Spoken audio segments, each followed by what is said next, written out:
It takes more than a pick and shovel to get gold ore out of the ground now.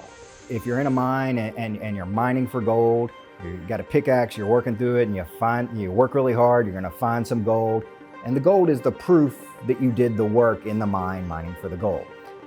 Same concept with Bitcoin. If you're working these hard computer problems and you ultimately get a Bitcoin or mine a Bitcoin, then the result of that transaction or the result of that work is you got a Bitcoin out of it. Back in 2010 or 2011, some friends of mine who I worked with started talking about this thing called Bitcoin and cryptocurrency. They started mining Bitcoins and talking about the future was going to be in cryptocurrency.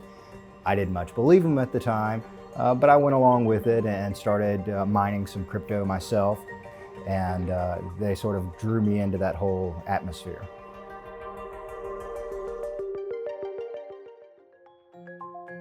The way that blockchain started out, it's basically a curve of math problems.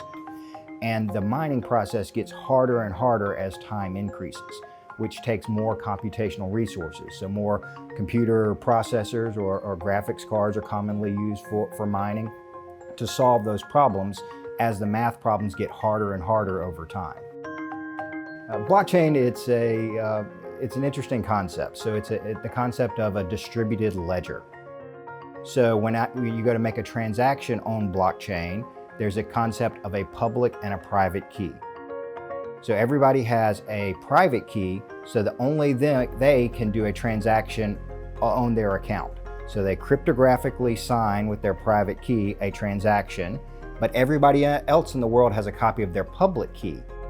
So everyone in the world can verify that yes, Bob made this transaction because it is signed with Bob's private key. So everybody gets a copy of that transaction.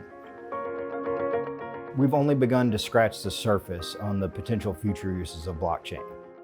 There's coins that have additional capabilities within their blockchain far beyond just a currency specification. So if you look at Ethereum, you have the ability to do computational transactions on its blockchain. You can run a computer program in theory on Ethereum. So, there's applications in agriculture, there's applications in medicine. We've only begun to see all the potential applications of it.